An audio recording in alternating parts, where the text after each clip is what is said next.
Right. Yeah, this But is I'm looking forward to you graduating too. Your life will begin. It's yeah. Yeah, I don't know. I graduated like 2 years ago or something like that. And I'm like, why didn't I do this sooner? Why didn't right, I right, just graduate sooner? man.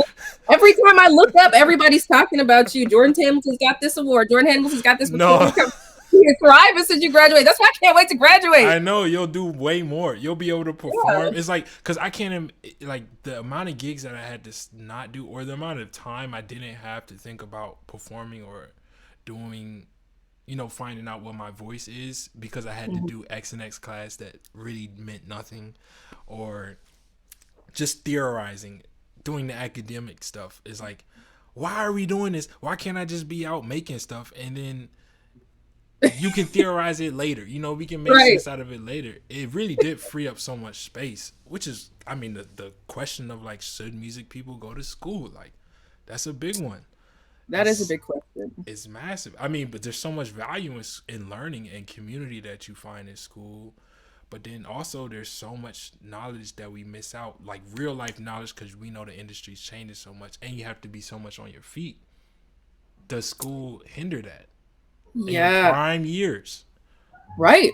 Well, yeah. I mean, okay. So from my perspective, I think school is incredibly invaluable. I would be nobody without my education. Right. To be fair, like I didn't grow up in a family that was super musically inclined, and like I played bass like starting when I was like 11, but I never took private lessons. I didn't know what music theory was, like literally until I was like 20, 21 years old. Like I didn't know Wow. any of that kind of stuff, and really like didn't start composing until pretty late in my life either. And that was just like able to happen because I was at an institution that had Right. all of these incredible resources, and an even more incredible network of people to just be connected to and to learn from and to give you insight about the entire journey and like what it's going to look like after. Like I really think it is a person to person thing because you can get a lot out of school. You can like take the time that you need to develop the skills that you need and like really figure out what this thing called music is, or you can fully do it on your own. Like it really Right. just kind of depends on what you're looking for and what you need at that particular point in your journey. Because I needed to be in music school to do the things that I want to do now. Right. Um, and I'm so thankful for the opportunities that I've had in music school. So I won't, I mean, there are so many problems with academia and music, as we all know, but Right. like, there's ways to work around it and there's I agree. ways to fight against the system, for the sake of your education, your individual education. Like I had to do that like in my undergrad because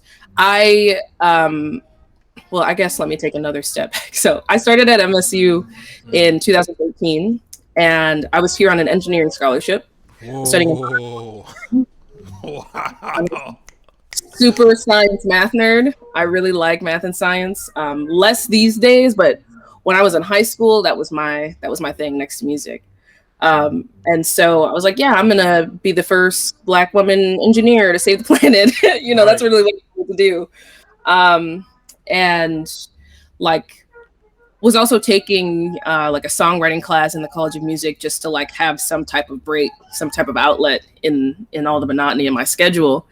And I took this songwriting class like my first semester, um, and it was me, the only like non music major. Or no, I guess not. It was a non music major class, so there was a couple of people from different parts of campus, and then there was also a lot of music majors. Um, and at that point in time, I had only ever written one song in my life, so we had to write 6 songs a part of this course, and every week I brought in a song. Like the professor and all my classmates were just like, "Can you play it again?" And I'm just Oh like, wow. "Play it again." Like, no. Right. Like it's like you guys have no idea what you're talking about. But and I got towards the end of the semester and I had all of these songs that I had written, and I had also spoken to the professor in the class, and he's like, "You should really look into adding like composition or taking some composition lessons or something like that." And I was like, okay. So I started taking composition lessons the next semester. And then over the next 2 years, transitioned out of studying like STEM. So, because like I also switched to geology at one point. Um, and was studying the earth and rocks and that sort of thing, and also taking music theory classes. Oh my And then gosh. I think it was like my junior year of college, I met Professor Whitaker through the professor I was taking composition lessons with. And And Professor Whitaker is the songwriting. oh, Professor Whitaker is the director of jazz studies at Michigan State. So he's Oh, the got professor it. Got it. Got now. it. Got it. Got it. Got it. Yeah. And he and I met for the first time. And my professor, my composition professor, was also a bass player. So he was like, "Oh well, you play bass, I play bass. I gotta introduce you to like the bass player in the College of Music, Wow. or the jazz bass player." And I was like, "Okay, whatever." And then I didn't know anything about jazz at this point either. Like Wow. Oh my nothing. gosh. I couldn't have even told you who Miles Davis was. Like Wow. in 2016, 2017. So I met him and he's like, "Yeah, so who are you? What's your vibe?" Like I was like, "Yeah, I'm a composer. Like I really enjoy writing music. Wow. I'm a bass player, but like I really just want to hone my craft as a composer." And he was like, "Cool. So like, do you have any interest in learning jazz?" And I was like, "No, not really. I don't really know much about jazz. Wow. I'm just trying to learn how to write music and like score films and that sort of thing." And he was like, "Cool. So like, I'm gonna set you up, and you're gonna take some bass lessons with my graduate assistant." And because he was also trying to help me figure out a way that I could audition for the College of Music so that I could study composition. Right. And I was like, "Okay, I don't want to take these lessons, but I guess I'm taking them now." Right. So I took them, and the next semester after that, I auditioned for the College of Music to get a jazz studies degree, because at the time they wouldn't allow folks to have jazz studies or have a jazz based instrument as their primary like individual lessons for a composition degree. So I had to first come in as a jazz studies major. And at this point I had taken like 4 or 5 semesters worth of composition lessons. I had taken some composition classes. So I was basically halfway done with the composition degree, but not in the program. So fast forward, this is a long story, I'm sorry. No, take your time because there's some details that I have questions about. So fast forward maybe a year and a half later, after my first year of music school, I sat down with the undergraduate dean and I put together this schedule for the next year and a half, so that I could graduate. And I was like, "Okay, so I have to take all these classes for jazz studies, and these are the only classes I need left to get a composition degree. So you're going to say that you're going to write on this little piece of paper that I'm going to get the composition degree and the jazz studies degree, because there's no reason why I shouldn't be able to do both. Like I've literally taken all the classes and the credits, and I'm a composer and a jazz musician. So like you're going to have, this is happening." And they were like, "Oh, did you figure this out on your own?" And I was like, "Yes. I mean, it wasn't very difficult to do, but like, can you sign this piece of paper?" And they're like, "Oh yeah, okay. Well, that's fine. You can do that." So, Wow. 2019, I graduate from my undergrad, become the first African American woman to get a bachelor's degree in music composition from MSU, and the first MSU student to get a jazz studies and composition degree at the same time. So, yeah.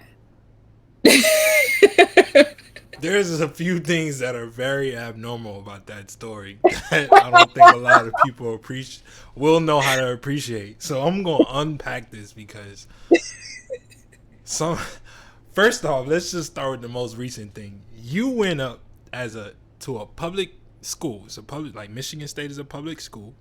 Mhm. Has probably what, 20,000, 30,000 students? Oh, like 50 minimum. 50,000. Okay. You were at this time a geology and engineering major?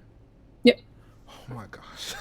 So then the dean, were you talking to the dean of all of undergrad or just the music undergrad?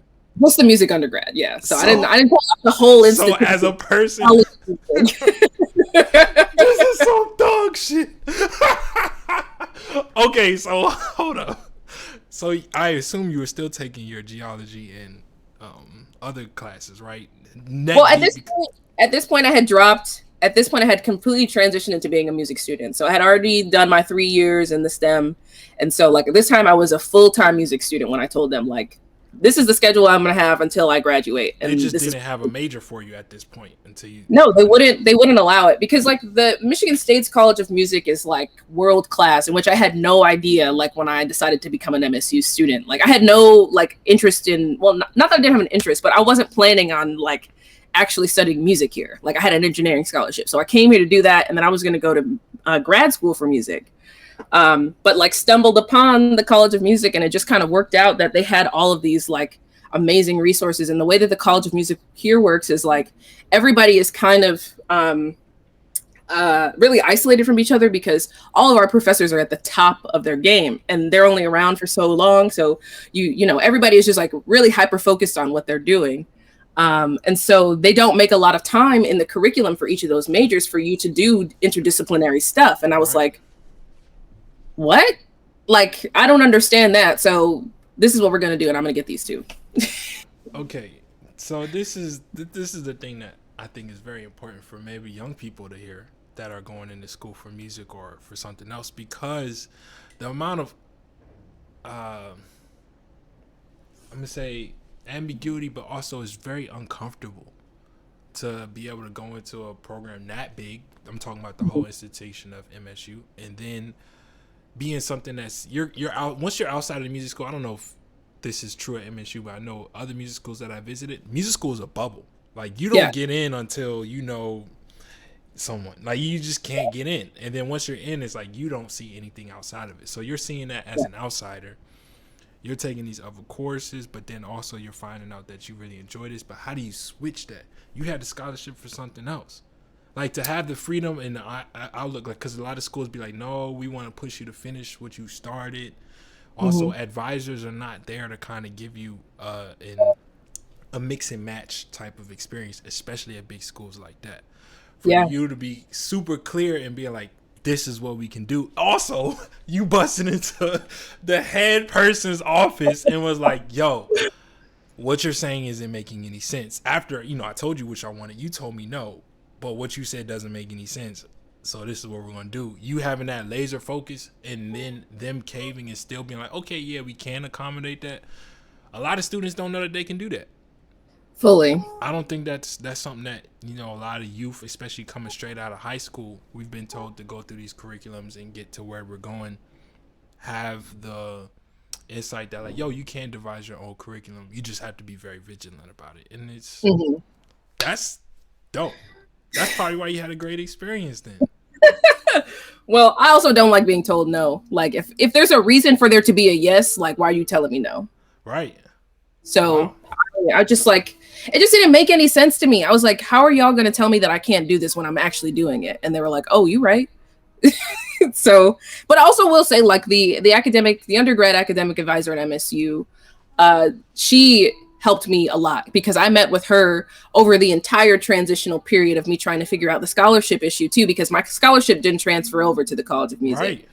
So I actually, like my parents, you know, they weren't able to help me pay for school, and my dad had some GI Bill money, and that mostly covered my first 3 years of undergrad when I was studying the engineering stuff, like on top of my scholarship. So whatever my scholarship didn't cover, the GI Bill took care of, and I was set.